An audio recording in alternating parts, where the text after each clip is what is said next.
ठीक है जी, now let's start cash flow. IAS 7 इसका टेस्टिंग लेवल जो है वो 2 है और इसका प्रोफिशिएंसी लेवल जो है वो भी 2 है। इसका मतलब क्या है, इसमें से मैक्सिमम अप टू 20 मार्क्स तक का क्वेश्चन आ सकता है कैश फ्लो में से। और प्रोफिशिएंसी लेवल 2 इसका मतलब क्या है कि हमें इसकी इन डिटेल नॉलेज होनी चाहिए, हमें इसका एक्सपर्ट होना चाहिए। कैश फ्लो सिर्फ और सिर्फ इंडिविजुअल क्वेश्चन नहीं आएगा, बल्कि आपको कैश फ्लो जो है वो नॉन प्रॉफिट ऑर्गेनाइजेशन का भी पूछा जा सकता है।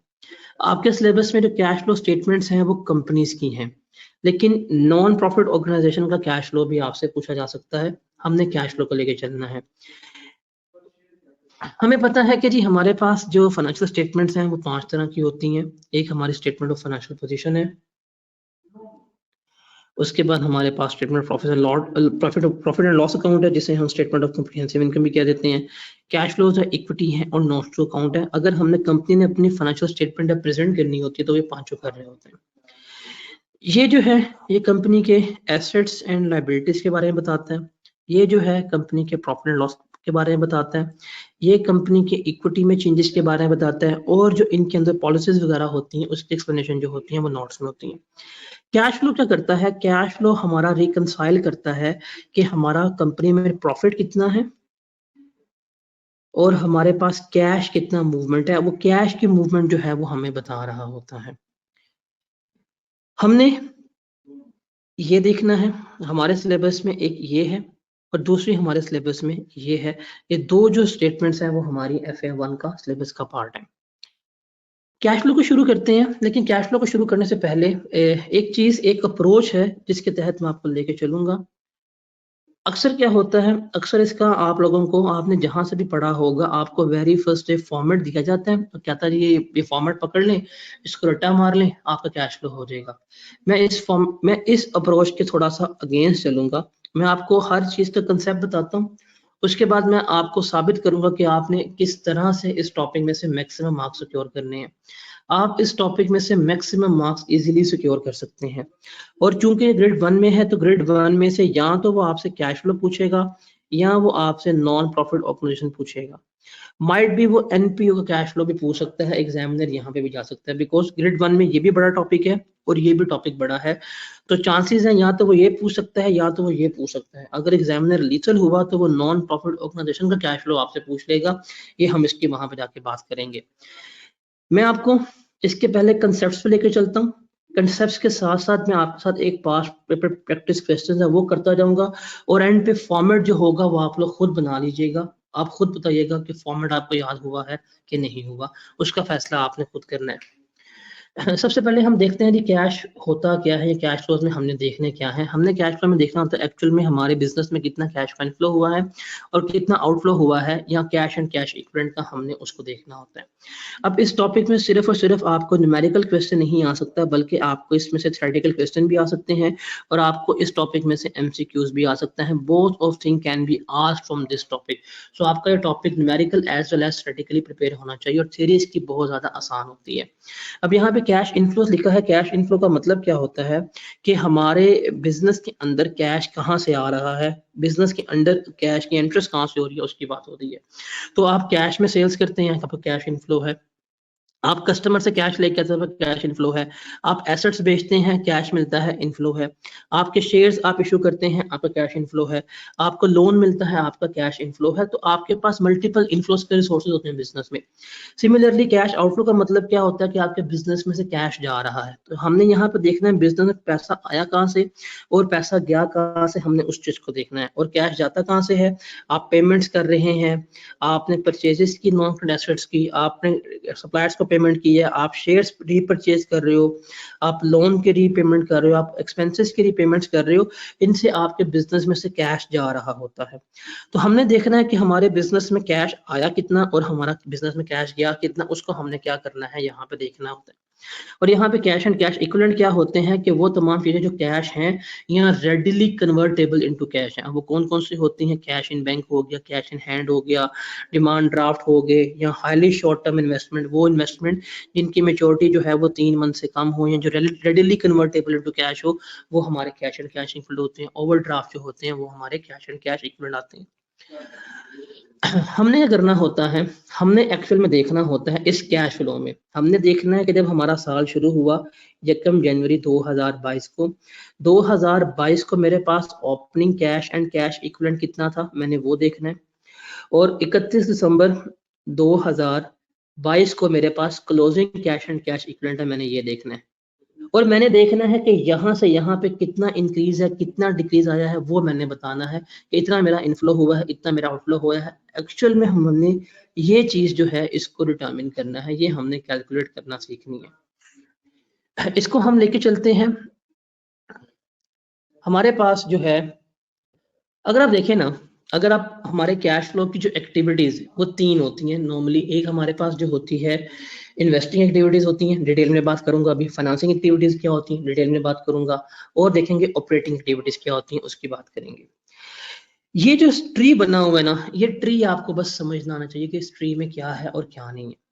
देखो, अभी हम इसकी डिटेल में बात करते हैं, वापस इस ट्री में आते हैं। लेकिन इन्वेस्टिंग एक्टिविटीज का मतलब क्या है कि जहां जहां मैंने पैसे को इन्वेस्ट किया, चाहे एसेट्स में किया, चाहे दूसरी जगह पे इन्वेस्ट किया, उससे जो मुझे पैसा आ रहा है वो इन्वेस्टिंग एक्टिविटीज में जाएगा। कहाँ कहाँ से मुझे पैसा मैंने फाइनेंस करवाया, मैंने लोन लिए हैं, मैंने बोरिंग्स की है, उसका पैसा कहाँ जाएगा, फाइनेंसिंग एक्टिविटीज में। और जो मैं कारोबार कर रहा हूँ, अपने बिजनेस के ऑपरेशंस रन कर रहा हूँ, मैं सेल्स कर रहा हूँ, मैं एक्सपेंसेस पे कर रहा हूँ, मुझे अदर इनकम आ रही है, उससे जो पैसा आएगा वो मेरा कहाँ जाएगा, ऑपरेटिंग एक्टिविटीज में जाएगा। तो एक्चुअल में मैंने अपने बिजनेस को 3 सेक्टर्स में डिवाइड किया होता है, इन्वेस्टिंग में, फाइनेंसिंग में और ऑपरेटिंग एक्टिविटीज में। मैंने इसमें से अपना देखना है कैश कैसे इनफ्लो होगा और कैसे आउटफ्लो होगा, इसको मैंने यहाँ पे बताना है। यही 3 चीजें हैं, इन्हीं की हमने कैलकुलेशन देखनी होती है। तो जो हमारे पास कैश फ्लोज में 4 एवेन्यूज, 4 एरियाज बनते हैं। एक हमारे पास बनती है ऑपरेटिंग एक्टिविटीज, एक हमारे पास बनती है इन्वेस्टिंग एक्टिविटीज, एक हमारे पास बनती है फाइनेंसिंग एक्टिविटीज, और चौथा कंपोनेंट जो है वो हमारे पास कैश एंड कैश इक्विवेलेंट का आता है। कैश एंड कैश इक्विवेलेंट बताते हैं कि मेरे पास एक्चुअल में कैश कितना मौजूद है। फाइनेंसिंग एक्टिविटी बताते हैं कि मैंने कहाँ कहाँ से बिजनेस को फाइनेंस करा है, पैसा मेरे पास कहाँ कहाँ से आया।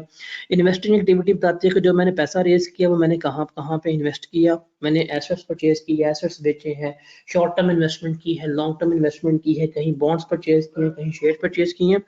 और ऑपरेटिंग एक्टिविटी हमें बताती है कि जो हम रेवेन्यू जनरेट कर रहे हैं जिस प्रिंसिपल के तहत, उसके बारे में हमें क्या होता है, ऑपरेटिंग एक्टिविटीज बता रही होती है। तो ये 4 कंपोनेंट्स हैं and this one is your MCQs also.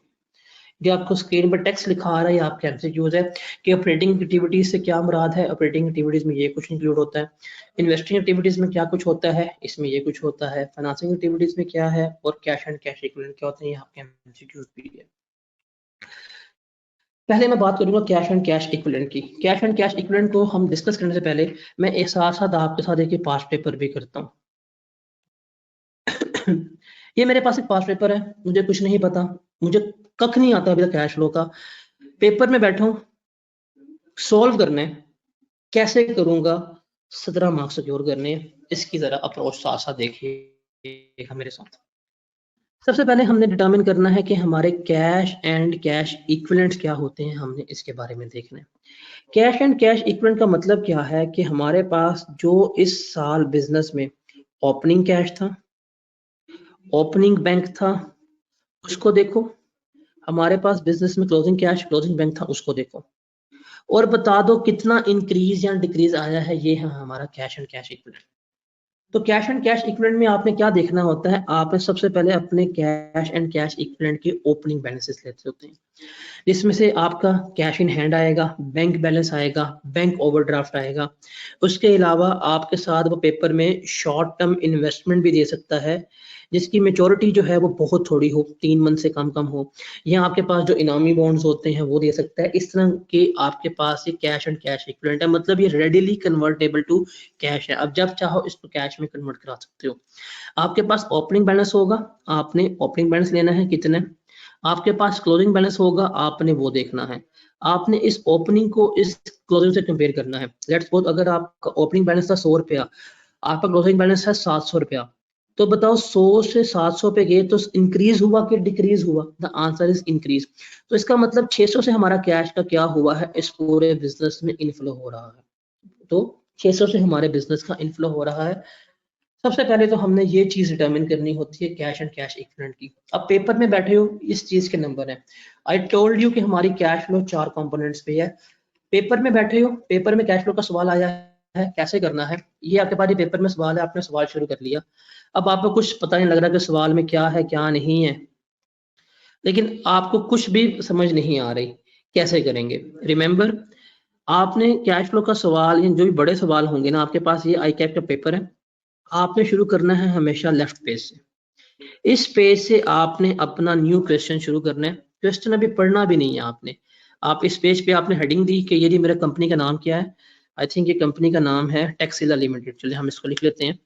आपने लिखा जी Taxila limited, statement of cash flow, और जो आपका फॉर द ईयर एंडेड है वो आपने ले लिया 30 जून 20। ये लिख लिया आपने, ठीक है। सवाल भी नहीं पढ़ना, आपने क्या करना है, आपने ये वाला पेज पूरा छोड़ना है। इस पेज के ऊपर एंड पे जाओ, और इस पेज के एंड के ऊपर जाके आप यहाँ पे हेडिंग दे दें कैश एंड कैश इक्विवेलेंट की। तो हम इसके यहाँ पे गालिबन कहीं जाके हम इसको यहाँ पे लिख लेते हैं कैश एंड कैश इक्विवेलेंट की। हम यहाँ पे ले लेंगे opening cash and cash equivalent. हम यहाँ पे ले लेंगे closing cash and cash equivalent. आप सवाल में दोनों गिवन होती हैं, उठाओ, पेस्ट करो, और 2 नंबर या 1 नंबर आराम से सिक्योर करो। अब कैसे चलेगा पता कि आपका कैश एंड कैश इक्विवेलेंट कैसे है या कैसे नहीं है? तो आप सवाल में पढ़ें, यहाँ पे आप आए, उसने आपको ओपनिंग बैलेंस भी दिया है, उसने आपको क्लोजिंग बैलेंस भी दिया हुआ है। तो ओपनिंग बैलेंस आपका था जी कैश का 6 और क्लोजिंग बैलेंस था 24। आप यहाँ पकड़ें, आप लिख लें opening cash and cash equivalent में कैश जो आ रहा है ओपनिंग वो 6 मिलियन का आ रहा है, और क्लोजिंग जो कैश आपका आ रहा है वो 24 मिलियन का आ रहा है। आपने यहाँ पे फॉर लिख लिया। उसके अलावा बैंक आपके ख्याल से नहीं है। अब यहाँ पे आते हैं, आपको कुछ नहीं मिलता। यहाँ पे उसने शॉर्ट टर्म इन्वेस्टमेंट दी है, ओपनिंग 48 है, क्लोजिंग 60 की है, ठीक है। उसने कहा शॉर्ट टर्म इन्वेस्टमेंट 35 मिलियन की जो कन्वर्टेबल इनटू ऐश जो है थी, ये तो उसने इनकम दे दी है। तो इसका मतलब आपके पास शॉर्ट टर्म इन्वेस्टमेंट 48 और 60 की भी है, आप उसको यहाँ पे भी लिख सकते हैं 48 और 60 की, ये आपने यहाँ पे लिख ली। इसके अलावा कोई आपका और मेरे ख्याल से बैंक की अमाउंट गिवन नहीं है। अच्छा, इससे हमें बैंक की इन्फॉर्मेशन नहीं दी हुई, इससे हमें नहीं दी हुई। उसने हमें एक कमांड गिवन की है, उसने हमें पॉइंट नंबर 7 में बताया है कि जो शॉर्ट टर्म इन्वेस्टमेंट हमारे पास ये गिवन है, हमारे पास ओपनिंग शॉर्ट टर्म इन्वेस्टमेंट है 48 की, हमारे पास क्लोजिंग शॉर्ट टर्म इन्वेस्टमेंट 60 की।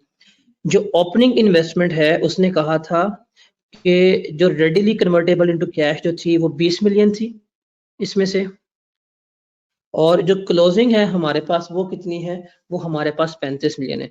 इसके अलावा पूरे सवाल में बैंक जो है वो उसने कहीं नहीं गिवन किया, उसने हमें readily convertible to cash given कर दी हुई है कि 20 मिलियन की ओपनिंग थी, 35 मिलियन की क्लोजिंग है। तो आप यहाँ पे लिख लेंगे 20 मिलियन की मेरी ओपनिंग है और 35 मिलियन की मेरे पास क्लोजिंग है। आप इसको जमा कर लेंगे तो आपके पास आ जाएगा नेट इंक्रीज या डिक्रीज इन कैश फ्लो। तो 24 जमा 35 आपका हो जाएगा 59, और 6 और ये 20 हो जाएगा 26। तो आपका ओपनिंग कैश फ्लो था 26, क्लोजिंग कैश फ्लो है 59। तो 26 से अगर हम 59 में जाए तो हमने इस साल में कितने का इजाफा किया है, हमने गालिबन 33 का इजाफा किया है। तो हमारे पास जो net cash flow during the year होगा, जो टोटल हमारा कैश फ्लो हुआ है वो है 33 का। मतलब जो नेट इंक्रीज है हमारा, net increase in cash flow वो हमारा 33 का। ओपनिंग 26, क्लोजिंग हमारा 54 था। तो हमने पूरे साल में जितना ट्रांजैक्शंस की हैं, ऑपरेटिंग की जितनी भी ट्रांजैक्शंस की हैं, उन सब में से जो हमारा इनफ्लो हुआ है वो 33 का। ये चीज लिख दी है। 1 से 1.5 मार्क्स जो है वो आपका पेपर में सिक्योर हो गया। सिर्फ और सिर्फ इस चीज लिखने से आपका 1 से 1.5 मार्क्स सिक्योर हो गया। अभी तक क्वेश्चन रीड हमने नहीं किया, अब हम क्वेश्चन रीड करते हैं और देखते हैं क्या है और क्या नहीं है। सबसे पहले हम इसको स्टार्ट करेंगे फाइनेंसिंग एक्टिविटी से। मैं हमेशा प्रेफर करता हूँ कि सवाल जो है आपका फाइनेंसिंग एक्टिविटी से स्टार्ट होना चाहिए।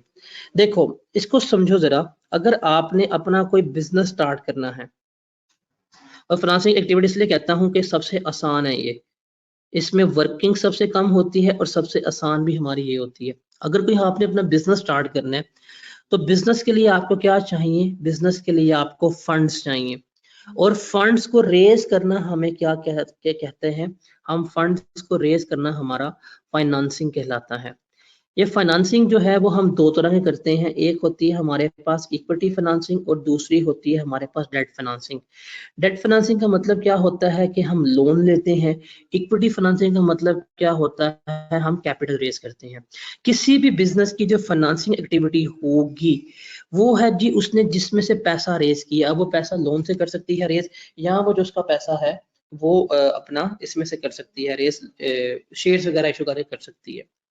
तो सबसे पहले आप सवाल देखो, फाइनेंसिंग एक्टिविटीज करो, इसमें सबसे कम एडजस्टमेंट होती हैं, सबसे आसान एडजस्टमेंट होती हैं, और अगर 17 नंबर का सवाल है तो 17 में से अगर 1 से 1.5 नंबर का कैश है, कैश इक्विवेलेंट है, तो गालिबन 3 नंबर तक की तो ये होगी। तो आप सवाल शुरू करते साथ ही पहले 4 मिनट में कुछ 4.5 नंबर आसान आराम से सिक्योर करके बैठ जाते हो। अगर हम फाइनेंसिंग एक्टिविटीज की बात करें तो दो तरह की हैं, इक्विटी फाइनेंस इसमें आएगा और इसमें हमारे पास डेट फाइनेंस आएगा। डेट फाइनेंस का मतलब क्या है कि आप गए, आपने लोन लिया, आपने देखना है कि लोन से आपके बिजनेस में कैश का इनफ्लो कैसे आएगा और लोन से आपके बिजनेस का कैश आउटफ्लो कैसा होगा। ये दो चीजें जो है ये आपने डिटरमिन करनी है। अब कैश इनफ्लो का मतलब क्या है कि आप लोन रेज करेंगे। जब आपने लोन रेज किया तो आपने एंट्री क्या पास की, आपने कैश को डेबिट किया और आपने इसको अपनी लायबिलिटी रिकॉर्ड किया। जब आपने कैश को डेबिट किया इसका मतलब आपके बिजनेस में पैसा आया, और जब आप लोन को रीपे करोगे तो आप क्या कर रहे होगे, आप कैश या बैंक को क्रेडिट कर रहे होंगे। तो जब आप लोन रेज करते हैं, जब भी आप बिजनेस में लोन रेज करते हैं तो जो लोन का इनफ्लो है, जो आपके बिजनेस में कैश इनफ्लो होगा वो ये होगा। इससे आपके बिजनेस में कैश क्या हो रहा होता है, ऐड हो रहा होता है। और नॉर्मली हम लॉन्ग टर्म लोन लेके आते हैं, उसकी हम यहाँ पे ट्रीटमेंट कर रहे होते हैं।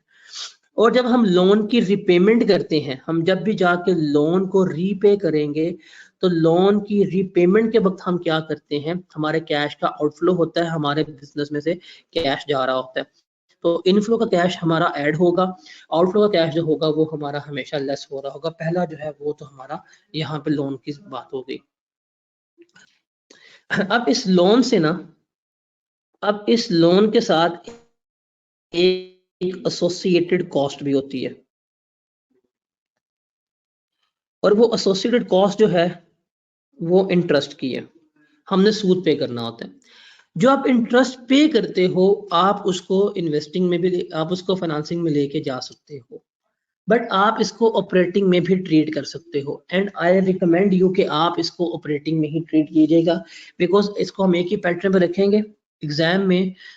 जब ऑपरेटिंग में ट्रीट हो रही है तो आप इसको ऑपरेटिंग में ट्रीट कीजिएगा, वो ना हो कि आप कुछ सवालों की प्रैक्टिस में इसको आप अपना अपना फाइनेंसिंग में ले जाएं और कुछ सवालों में ऑपरेटिंग में ले जाएं, कंफ्यूज होते रहेंगे। तो आप इंटरेस्ट पेड हो गया या टैक्स पेड वगैरह हो गया या डिविडेंड पेड वगैरह हो गया, आप इनको ऑपरेटिंग में ट्रीट कीजिएगा। लेकिन कॉस्ट है, इनकर हो रही है, इंटरेस्ट पे कर रहे हैं, आप इसको यहाँ पे ट्रीट कर लो, कोई गलती नहीं है इंटरेस्ट पे।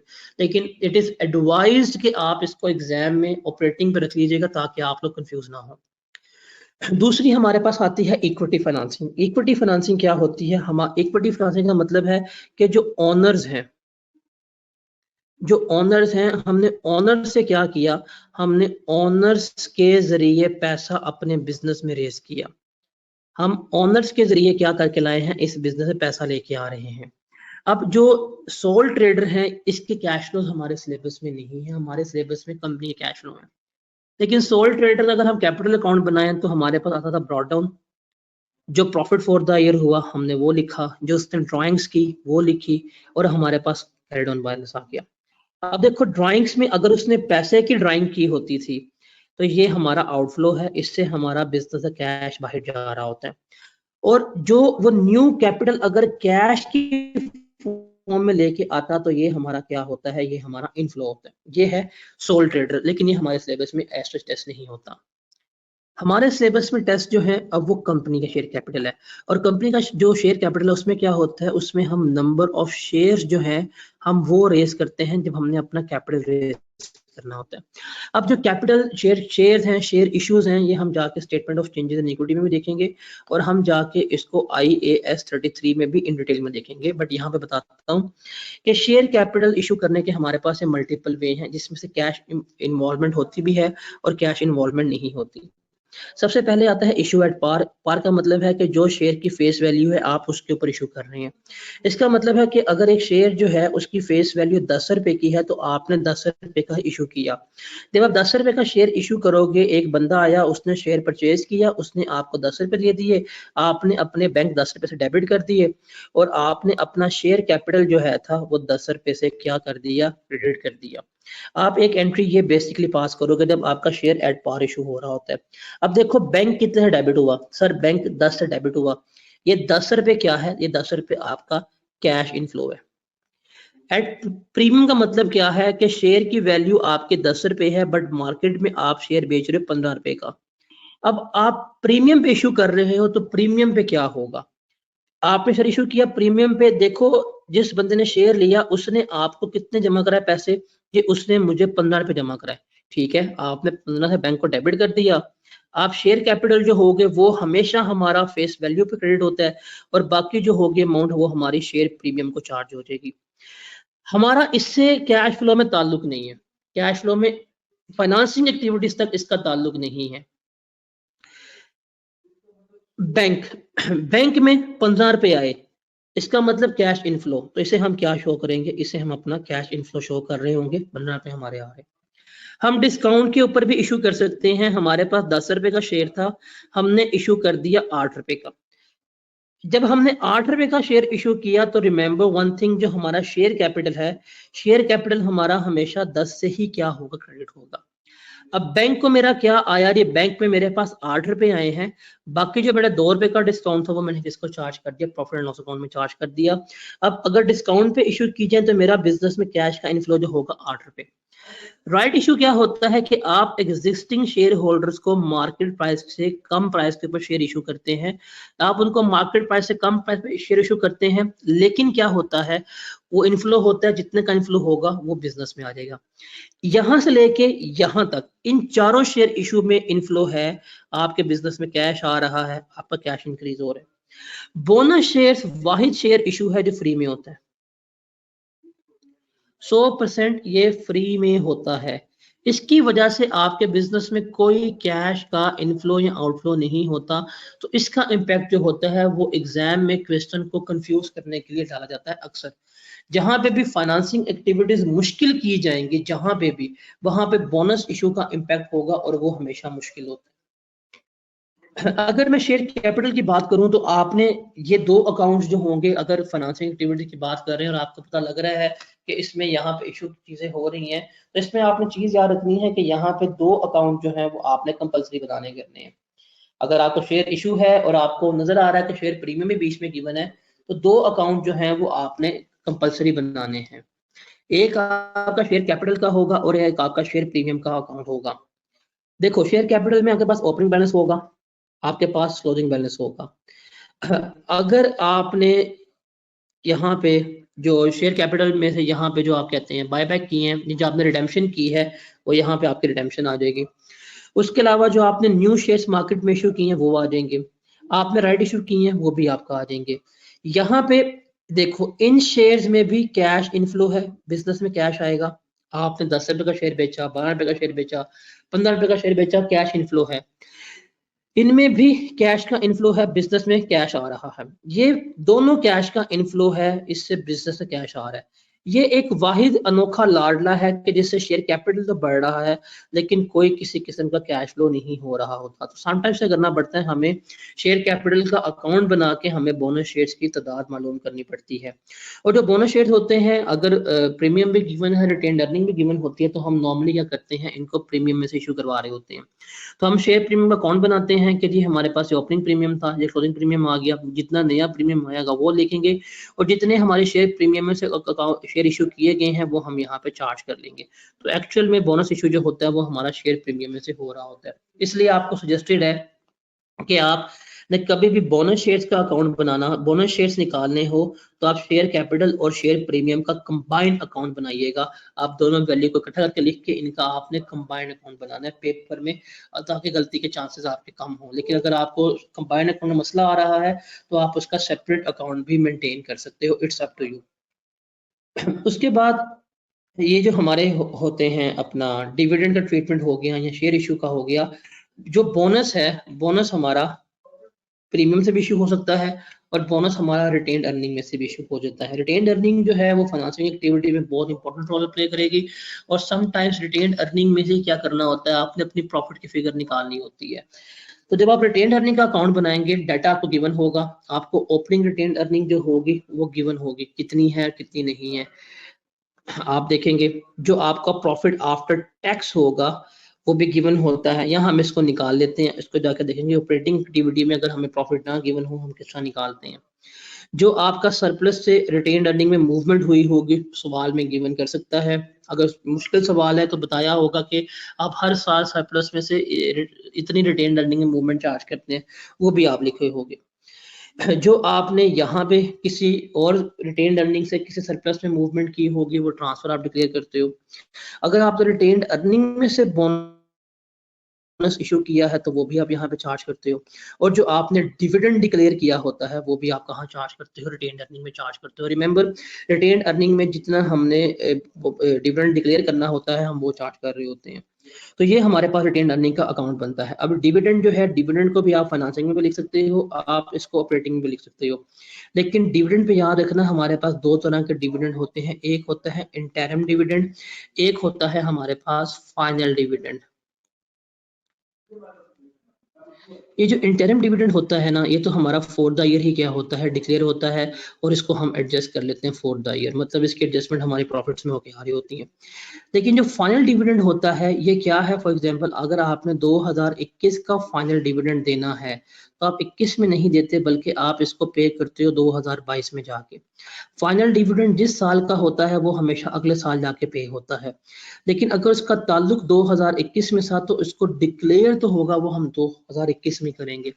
तो जितना हम फाइनल डिविडेंड डिक्लेयर करते हैं वो हम रिटेन अर्निंग से क्या कर देते हैं, लेस कर देते हैं। और फिर हमारा क्या बनता है, साथ डिविडेंड पेएबल का अकाउंट बनता है कि हमने इतना डिविडेंड अपने जो शेयर होल्डर्स को पे करना है। ये हमारे पास होता है ओपनिंग बैलेंस, ये आता है जी हमारे पास डिविडेंड पेएबल्स का क्लोजिंग बैलेंस। जितना डिविडेंड हमने डिक्लेयर किया होता है हम वो यहाँ से यहाँ उठा के लिखते हैं। तो मेरे पास एक्चुअल में आ जाता है डिविडेंड पेड की अमाउंट क्या है, डिविडेंड पेड की अमाउंट यहाँ से मैं निकाल सकता हूँ। अब ये आपको अकाउंट क्यों बनवा रहा हूँ कि अगर एग्जामिनर लीथल मूड में जाएगा तो ये मैक्सिमम एडजस्टमेंट्स हैं जो पूछ सकता है। मैंने आपको एंट्रीज की फॉर्म में बता दी है, मैक्सिमम एडजस्टमेंट्स जो है वो एग्जामिनर ये पूछ लेगा। अब शेयर की एडजस्टमेंट बच्चे कर देते हैं, लेकिन अब वो जो डिविडेंड होगा डिविडेंड की एडजस्टमेंट फंसे रहेंगे, डिविडेंड कहाँ से डिक्लेयर हुआ, कैसे डिक्लेयर हुआ, उसने आपको एडजस्टमेंट बता देनी है।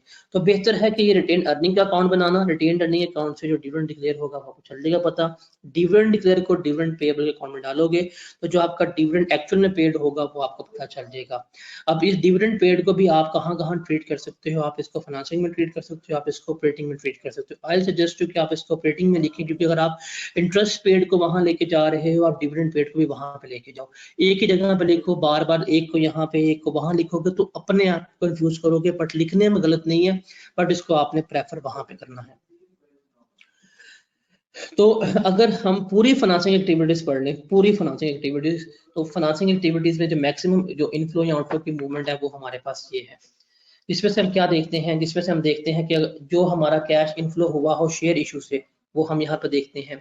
जितना हमने लोन वगैरह लिया है वो हमारे पास यहाँ पे आ जाएगा।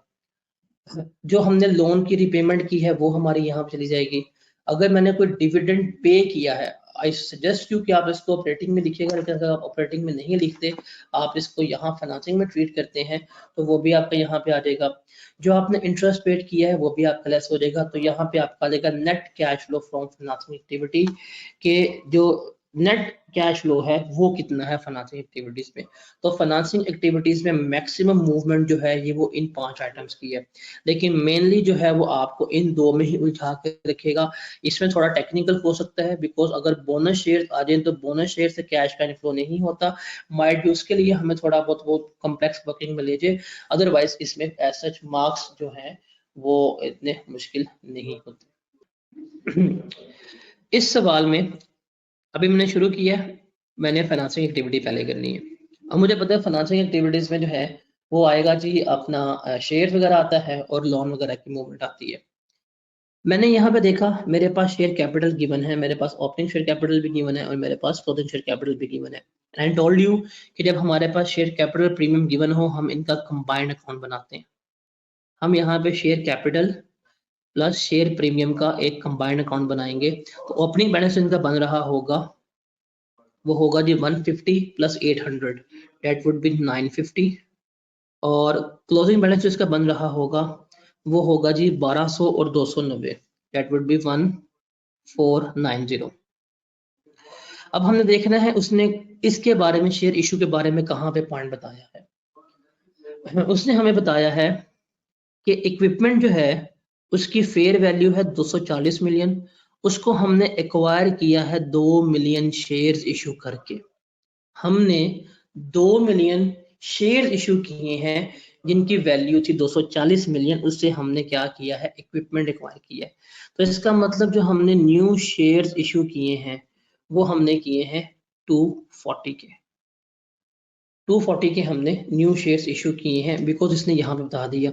अब ये 2 मिलियन शेयर्स का मतलब है ये इसने नंबर ऑफ शेयर्स की बात की है। हम इसको एडजस्ट करते हैं और जल्दी से बताते हैं जी हमारे पास कैश इनफ्लो कितना हुआ होगा प्रीमियम के साथ, बिकॉज हमने कैपिटल और प्रीमियम का अकाउंट इकट्ठा बनाया है। तो यहाँ पे जवाब आएगा कैश का, वो हमें बता रहा होगा कि हमारा कितना इशू हो रहा है 300। This is your cash inflow जो आपको एक्चुअल में कैश मिला है इन शेयर्स को प्रीमियम पे इशू करने के बाद, बिकॉज 100 का प्रीमियम है तो ये 100 का शेयर था तो इसको हम प्रीमियम पे इशू कर रहे थे। अब ये कंबाइंड अकाउंट एक वर्किंग में हो गया। अगर आप इसको कंबाइंड अकाउंट नहीं बनाते फिर आप 2 वर्किंग करते। आप कैसे करते हैं, आप कहते हैं जी 100 मिलियन का शेयर था तो 100 इंटू आप 2 मिलियन करते तो आपके पास आना था जी इतने पैसे मेरे शेयर इशू करने से आए। फिर आप उसको कंपेयर करते 240 मिलियन से तो आपको कहना था जी मेरा इतना प्रीमियम इशू हुआ, तो वो प्रीमियम भी आप सेपरेट निकाल रहे होते और आप इसको भी निकाल रहे होते, फिर आपके लिए थोड़ा सा ये मुश्किल हो जाना था। तो बेहतर है कंबाइंड अकाउंट बनाओ, आपके पास इनफ्लो आ गया इतना मेरा इनफ्लो है वो आप बता सकते हो। उसके बाद एक होता है हमारा लोन। लोन की हमने देखना होता है क्या है और क्या नहीं है। यहाँ पे इसने हमें लोन की बात की है। लॉन्ग टर्म लोन्स का हमारा ओपनिंग बैलेंस है 445 और क्लोजिंग बैलेंस है हमारा 367। लोन के बारे में बात करते हैं, इसने कुछ हमें लोन के बारे में बताया। Loan as a result of revaluation depreciation investment property financial charges 45 million के हैं। ट्रेड पेएबल में शॉर्ट टर्म इन्वेस्टमेंट 35 मिलियन की है। नहीं, इसने हमें लोन के बारे में नहीं बताया। इसने हमें लोन लॉन्ग टर्म लोन दिया, इसने हमें शॉर्ट टर्म लोन दिया। हम लोन का अकाउंट बना के क्या कर सकते हैं, तो हम इसको लोन का अकाउंट बना के हम देख सकते हैं कि हमने लोन की रिपेमेंट तो नहीं की, जो लोन की रिपेमेंट होगी हम वो भी फाइंड आउट कर सकते हैं। अब लोन का जो अकाउंट होगा इसको भी आप कंबाइन बनाइएगा, करंट और नॉन करंट पोर्शन का कंबाइन। अब लॉन्ग टर्म लोन का करंट पोर्शन और नॉन करंट पोर्शन कितना बनता है आपका, इसका आप देखें ब्रॉड डाउन बैलेंस 445 प्लस 60 ये बनेगा आपका 505। ये है आपके पास ओपनिंग बैलेंस। क्लोजिंग बैलेंस कितना बन रहा है आपका लोन का, ये है लॉन्ग टर्म लोन और ये उसका करंट पोर्शन 367 प्लस 78 ये बनेगा आपका 445। तो आप इसको अगर आप कंपेयर करोगे तो आपके पास तो रिपेमेंट आ रही है, तो 60 की आपने क्या की है रिपेमेंट की है लोन के, तो वो क्या करोगे वो आप उसको आप रिपेमेंट कंसीडर कर सकते हो। तो एक इनफ्लो आपका हो रहा है, एक आपका आउटफ्लो हो रहा है, जो नेट आपका इनफ्लो होगा वो आपको गिवन कर दिया जाएगा। तो इसको हम इस तरह से लेके चल रहे होते हैं कंबाइंड अकाउंट को। तो सबसे आसान जो होती है वो आपकी फाइनेंसिंग एक्टिविटी होती है। फाइनेंसिंग एक्टिविटीज में मार्क्स सिक्योर करना कभी भी मुश्किल काम नहीं होता, आराम से हो जाती है। इसमें शेयर इश्यूज हैं और लोन की है। यहाँ तो लोन की दो चीजें हैं, यहाँ तो लोन की रिपेमेंट्स हो जाएंगी या लोन हम क्या कर रहे होंगे, ऑब्टेन कर रहे होंगे, दैट्स इट। और शेयर्स में अक्सर घुमाता है, और शेयर्स में घुमाता है जब प्रीमियम पे दिया होता है। अब हमें प्रीमियम कभी भी मालूम नहीं होता कि हमने कितने प्रीमियम पे इशू किया हुआ है, तो वहां पे वो हमें क्या करता है, माइट भी समटाइम्स कंफ्यूज कर देता है। But combine account share capital का और शेयर प्रीमियम का बनाएं और आप फिर इसको आगे मूव करते जाइएगा। तो ये हमारी फाइनेंसिंग एक्टिविटीज की बात थी।